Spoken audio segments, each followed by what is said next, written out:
Good day mga idol. Welcome na naman po sa aking munting channel sa Marlon Backyard.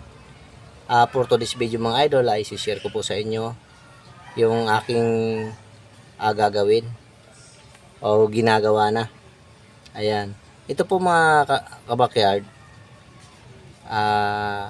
Ang papalitan ko po dito ay brake pad. Kasi po manipis na. Ito po yung kanyang brake pad mga idol. Napakanipis na. Ayan. May share ko dito mga idol. Pag may naririnig po kayo sa sasakyan nyo na may tumutunog na, huwag nyo na pong patagalin mga idol.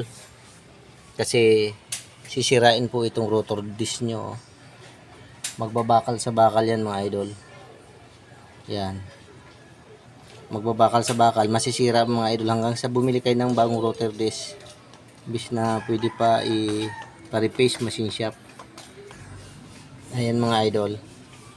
Huwag nyo na pong papabayaan. Ganito po ang tunog ng mga idol pag gano'n na. Pag manipis na yung inyong brake pad. Ayan o. Ayan po. Ayan. Narinig nyo mga idol. Habang tumatakbo kayo, ganyan na maririnig nyo. Yan po ang warning na manipis na po yung inyong brake pad. Ayan. Mga ka-backyard. Huwag nyo na pong hayaan na tumagal pa. Ay mga idol, tingnan nyo. Ayan na. Diba? Ganyan pa maririnig nyo pag tumatakbo. Ayan. Ito po kasi mga idol, may warning po kasi ang brake pad. Ito po yung lata nya.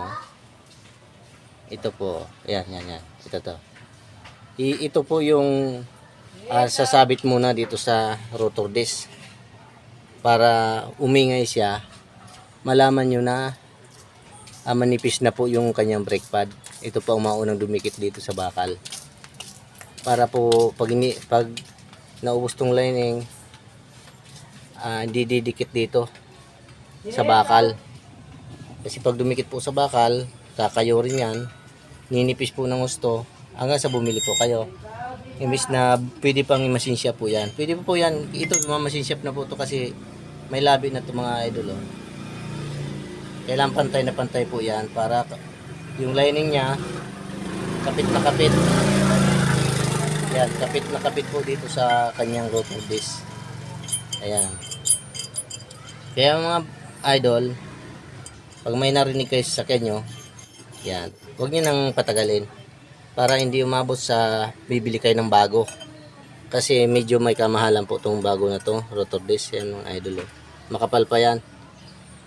Kung nagbakal sa bakal mga ka-backyard, mga idol, ninipis po ng gusto, hindi na po obra. Kasi pag pinaobra nyo pong manipis na to, dito naman po kayo magkakaproblema. Ayan, dito sa piston. Yan yung piston po niya. Yung tumutulak pag inapakan nyo po yung preno nyo. Yung brake pedal, ito po yung tumutulak yung piston. Ayan. Pag manipis na po itong rotor disc na pinaobra nyo pa, lalabas naman po itong piston nyo. Ayan, lalabas po yan. Mawawalan po kayo ng preno nyan mga idol pag lumabas kasi lalabas yung brake fluid. Ayan. Ayan. Sana may natutunan kayo mga ka-backyard sa aking konting tips sa may mga sasakyan po dyan na mga ka-backyard natin. Ayan, kabilaan to mga idol. Ayan, lahat naman po ng sasakyan may ano yan mga idol, may mga warning. Ayan po, kita nyo makintab ng mga idol. Makintab na yung kanyang warning kasi kumakaskas na po dito. Ayan, ito papalitan na po natin tong brake pad na to kasi sobrang nipis na. Malalim yun po, tama. Kailangan pantay na pantay itong mga idol. Ayan, kabilaan po yan. Ayan. Pagsara po kasi mga ka-backyard mga idol, kabilaan yan, dalawang brake pad dito at saka dito po sa kabila. Ayan. Parang iniipit po yan. Hindi po kagaya doon sa likod na isa lang po. Brake drum naman po yun, ito rotor disc. Ayan. Kita ang lalim ng mga idol. Hindi na po magandang preno niyan pag ganyan. Ayan kailangan walang labi yan. Ayan. Sobrang lalim na. Hindi na pantay yung kain. Yan. Kailangan pa-repace na natin yan mga idol. Yan, ganun din sa kabila. Halos parehas lang mga idol. Oh. Walang pinagkaiba sila. Ayan. Dito naman po yan sa kabila. Oh. Yan, nabaklas na rin po natin. Ayan. Ayan mga kabakyard, sana may naishare ako sa inyo na konting tips sa inyong mga sasakyan. Salamat po sa inyong panonood mga kabakyard.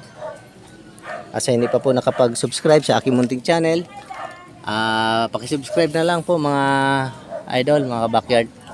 Nag-upload po ako dito ng mga konting tips sa pagmamalaga ng manok at saka sa aking trabaho mga idol. Yan.